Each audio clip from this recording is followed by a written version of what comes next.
Nick and Ashley are here now, though, to talk through Thursday's headlines. Morning. Good morning. We're going to start with the aftermath of yesterday's airport chaos. Yeah. So thousands of passengers faced disruption at UK airports yesterday when an air traffic control glitch led to flights being grounded. But this is set to continue into the summer. Let's find out. Just before we go to the guys, our travel expert, Simon Calder, is with us now from Naples. Of course he's from Naples. Good morning, Simon. Simon, I mean, I saw in the news this morning, this was only 20 minutes, and yet it's affected 577,000 passengers on 3,080 flights. It just goes to show just how fragile this whole kind of system is, I suppose.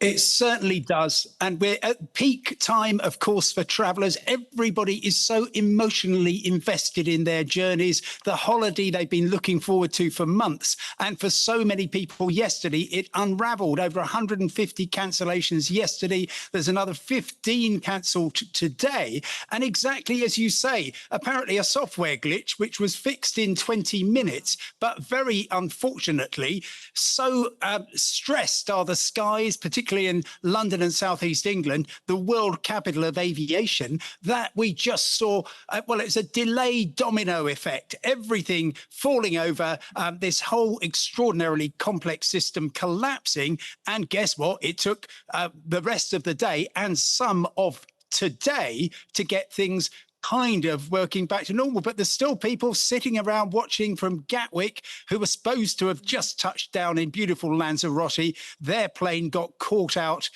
yesterday in Zurich, and they've got to wait for that to fly back before they can get away on their holidays. Meanwhile, I suppose the lucky ones are the people who are in Lanzarote who'll suddenly find that they've got an extra 9 hours of their trip.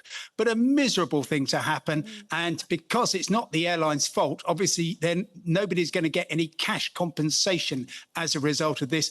But the airlines strictly have to get you to your destination as soon as possible and put you up in a hotel and give you meals while you are waiting. Do you think, Simon, today should be the last of the delays, if it's still sort of like ticking over a little bit into today? Do you think this could be the last? It should be a really good question. It should be the last of the delays and the cancellations as a result of this incident.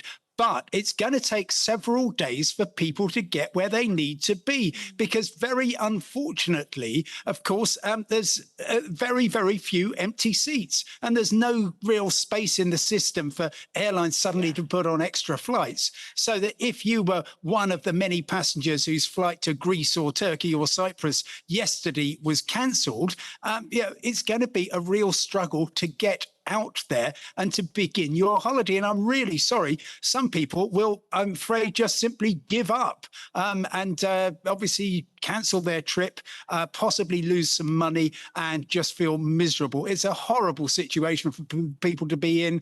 And I'm afraid many memories of 2 years ago, August bank holiday 2023, that lasted actually for several. Oh, I've lost you there, Simon. Last thing that anybody needs now.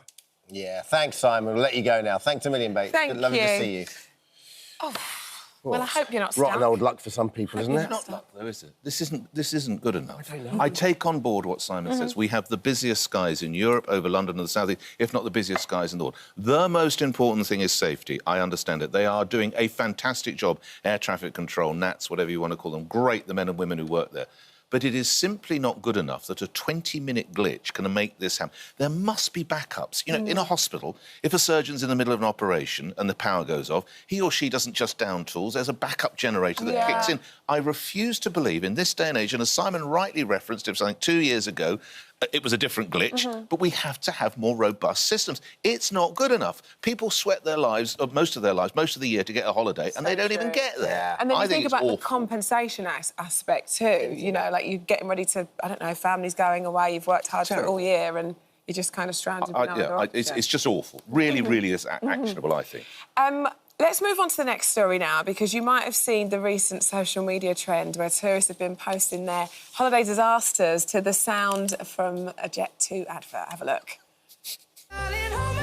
Nothing beats a Jet2 holiday. And right now, you can save £50 per person. That's £200 off for a family of 4. we've got millions of free child place holidays available with 22 kilograms of baggage included. I mean, it's a fun trend, right? It's fun, it's, you know, light-hearted. But now the White House have, of course, caused controversy by posting a video on their official social media accounts where they used that same sound, the Jet 2 sound, over footage of people in handcuffs being placed onto deportation flights. Nothing beats a Jet 2 holiday. And right now, you can save £50 per person. That's £200 off for a family of 4.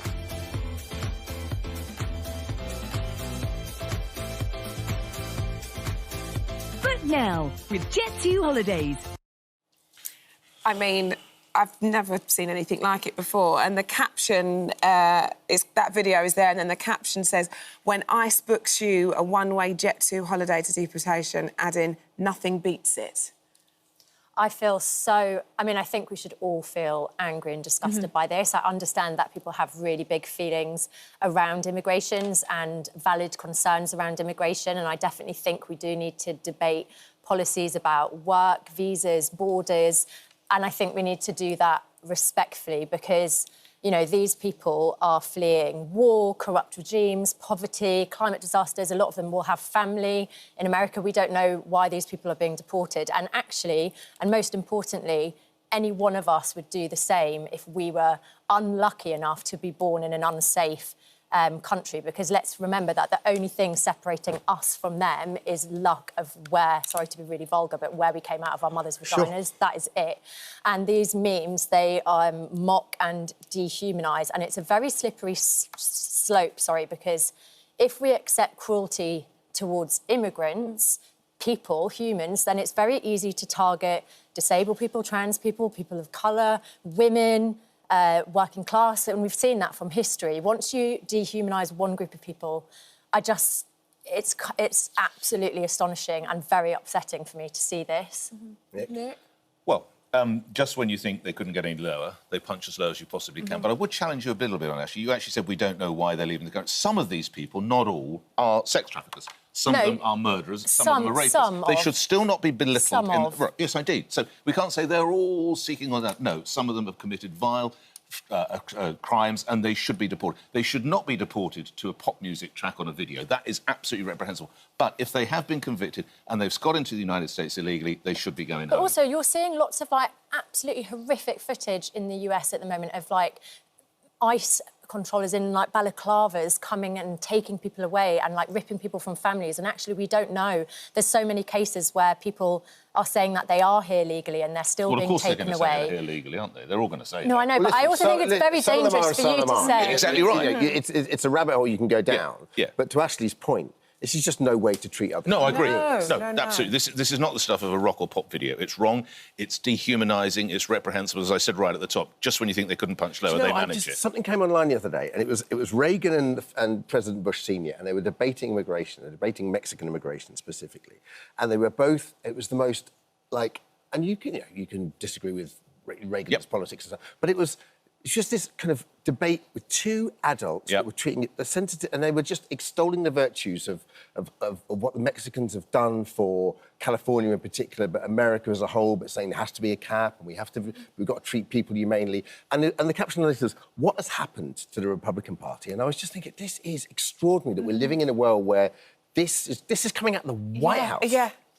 And that's, to post on a platform like that, that has to have been signed off. That has to be, it doesn't just happen by an accident. Yeah. It's not someone, that doesn't know what they do with access to that social media account. I think it's quite interesting because obviously it's Jess Glynne's song in the background of that advert. Yes. And she's actually posted and said it makes her sick because her music is about love, unity and spreading positivity, never about hate or division. Gosh, how does that happen? Do you know what? It's a really, really good question because I'd assume, I don't know who wrote that song. There must be I'm assume that it is Jess, but it's a kind of, I don't know, I'm probably not the best person to ask because I didn't write much. Now we know. Too much. I was up there just singing. You were like, no, I did a little bit of that. But I don't know, how do you police that? How do you stop that? When it goes viral on social media. Because it isn't just her song now, it's the voiceover. You see, big stars go, I can't believe they're using my... Yeah. They just use it. Often Trump, at the days of those Reagan and Bush debates, the majority, if not all, of Americans would have been getting their news off the TV and the radio. Social media did not exist. And now, and I don't mean this because social media is such a boon, but this is the negatives. People expect news like that, and it's all on social media. And it's not, you know, we do the same in here. Politicians in the UK are posting these very, very quickly. But also, Nick, the news you're getting is the news you attract. Because now our algorithms dictate that we're sort of living in an echo chamber. So you're not really challenged by social media anymore, whereas you used to be challenged by news with men and women who are informed. Well, I was just going to say, by the way, this is the second time that they've done one of these especially cruel and abysmal videos, because they did an ASMR one, you know, where you hear sounds. Yeah. They did one of, like, the clinking of the chains and the walking up the stairs. So this is the second time they've done it. So, obviously, it worked for them the first time, the fact that they're doing it again. And also remember that a few weeks ago when there was that terrible flooding, I think it was in Texas, is your president, the Mexican leader? Prime Minister, she sent loads of Mexican firefighters over the border to help. And I feel like we saw that with the Californian fires. And so it's like, I feel like they're rising above this hatred every single time and helping. Because ultimately they're neighbours, you know, you can throw a border in there, but people need each other. And I think, you know, even if you look at, like, what's happening in Venezuela, if we were born in Venezuela, we'd be trying to get out as well. And I think we have to humanise this. We can have, like, as you said, like, adult conversations like we used to in politics, but this is just so wrong, and I'm shocked that people still support him. Let's move on. I don't know what Ferrari's driving right now. I mean, I don't know, but I can only imagine it's something with 2 doors and looking sleek. But does Nick Ferrari have a Ferrari? He did have. Then Nick Ferrari got a divorce. And now someone else has the Ferrari. Nick Ferrari. Researchers have tested whether flashy cars make men more attractive, and turns out women prefer a hatchback. Ash, what do we know about this? So this is based on a study. So obviously for years, psychologists have championed men who flaunt their wealth. And I suppose there's this kind of gender stereotype that men are the providers. Often you see, like, you'll kind of label women as gold diggers. But this basically is showing that who knew flashiness isn't what women are looking for. It doesn't equal kindness or commitment or loyalty or stability. Did we need a study for this? What I find really interesting is when you look at some of the kind of, like, toxic masculinity and the, you know, the big people like an Andrew Tate who are having such a detrimental impact on men, it is that kind of, like, they're promoting wealth, aren't they? Like, if you want to be successful, if you want to have women, then you need all the, like, flashy watches and the flashy cars. And obviously, you know, back in the day, women weren't allowed to work, so we didn't have financial independence. Now we can buy our own cars. So I think it's, like, actually not really surprising. Do you know what? Is it like we were talking about this in the, when we were in makeup this morning, and for me, it's like that kind of the demeanour of it all, like the idea of, like, and to me... How did you go again, then? How did your car go again? Already.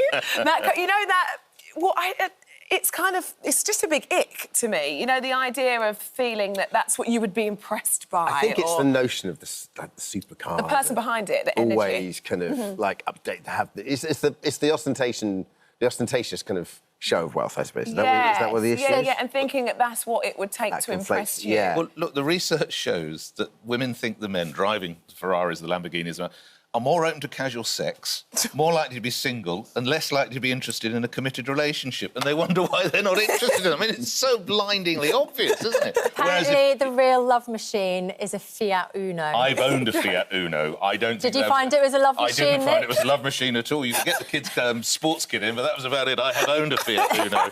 You know what Fiat stands for? No. Fix it again, Tony. Fix it again, because they're always going wrong. Oh, my God. Hey, listen, as a card-carrying half Italian, you're not going to show your face down there anytime soon. I love a Fiat. But, OK, we're going to move on. The exact time of day kids reach peak boredom. This is, if you're struggling to keep your kids entertained during the summer holidays, you're not alone. The exact time they get bored has been revealed, and it is 11:41 a.m. Hopefully it's not long. I hope you're all right. A new study has found out kids get bored as early as 10, with a peak boredom setting at 11:41. Research found that 7 in 10 parents feel guilty about how restless their kids become during summer holidays. Yeah, I get that. 22% of parents have admitted they feel uncomfortable about how much screen time their kids have.